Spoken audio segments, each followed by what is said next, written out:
If getting faster as a runner were all about buying the right gear or finding the perfect workout, we would all be faster by now. But the truth is, there are only 5 things that actually improve running performance, and most runners are overthinking all of them. And this applies to whether you're training for your first 5K or you are a seasoned marathoner. So in today's episode, we're going through our 5 tips of things that actually improve your running performance, starting off with number 1, which is consistency. This is not sexy.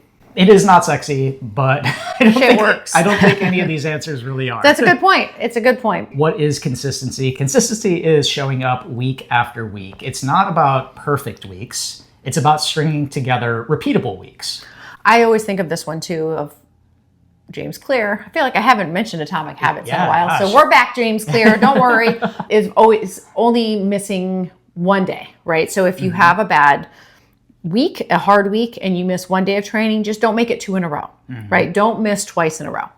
Why does consistency matter? Well, fitness stacks over time. And if you miss weeks, you will lose your adaptations and then you will start again. And so this is one of the reasons why we tell people not to take a full do nothing off season, because that restart can be really difficult. Well, and I think mentally difficult too, right? You get really down on yourself. You know that you're deconditioned. You don't feel good. And it's harder. It is harder to restart when you're kind of at the bottom of the pit.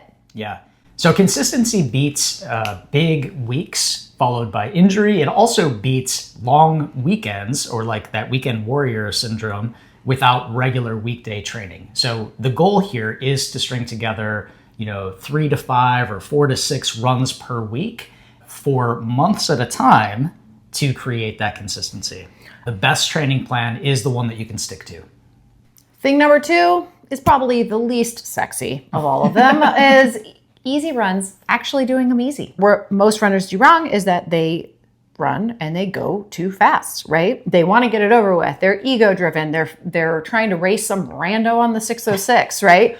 We see this over and over and over, that when they should be doing something easy, especially when they're restarting running or trying to take a true recovery day, or they are in the off season, right? That they typically will go and train at like zone 3, which is garbage, right? It's not getting you anywhere. So why does it work?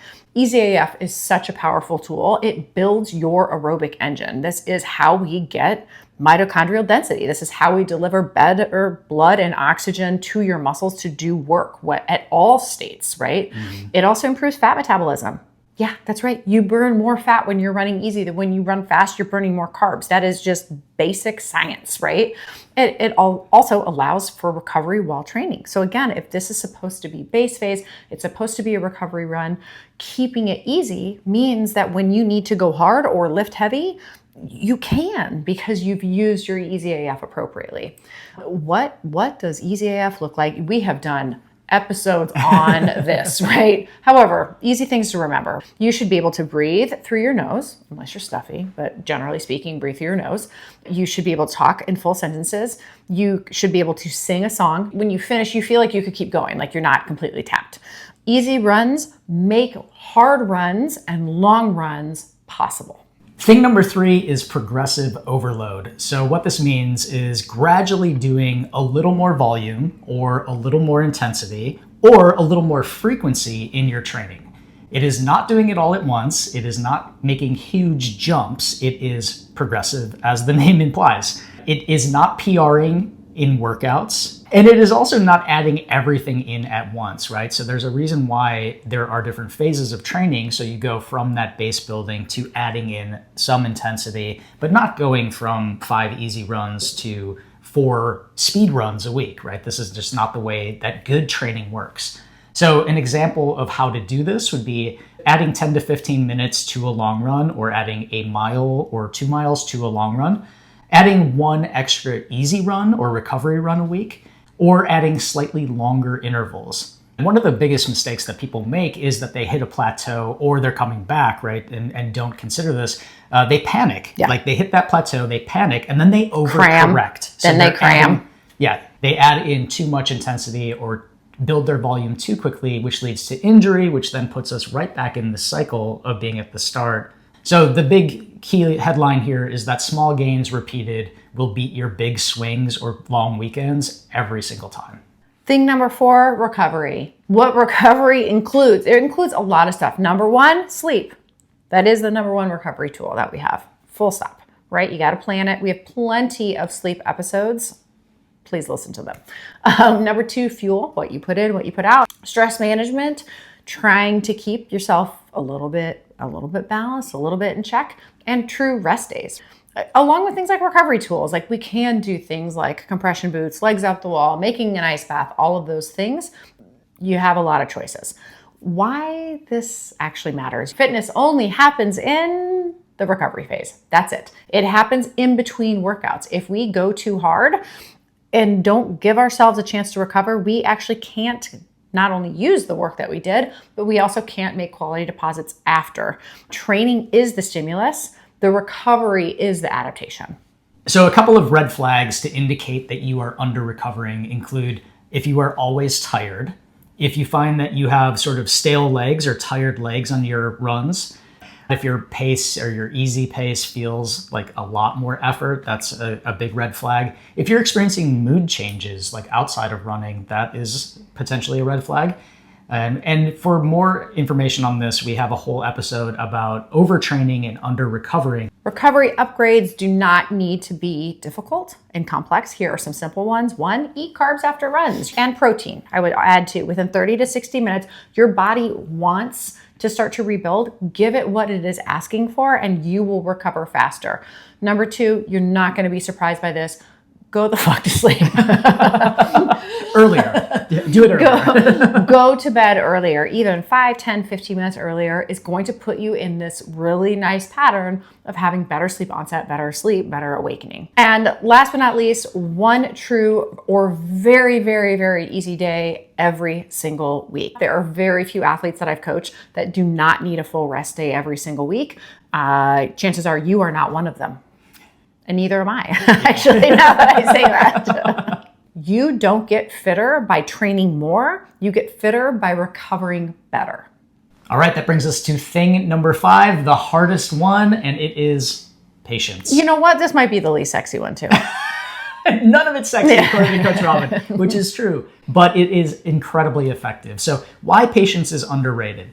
Everybody wants results in 4 weeks or 1 training block or 1 race cycle. Or even sometimes 1 week. Yeah. People will do 1 week of training and be surprised that they're not faster the next week. That happens. Yeah. But real breakthroughs, as we know, take time. They can take months, they can take seasons, and sometimes they take years to accomplish. Oh boy. Yeah. Yeah, that is true. I mean, it's crazy that when we do a long run, we literally cannot use that fitness for 2 to 3 weeks. That's why your tapers are 2 to 3 weeks long. That is bananas. That's only if you're actually cutting back, right? But chances are you're building, which means you are not going to feel that deposit until you race weeks or months later.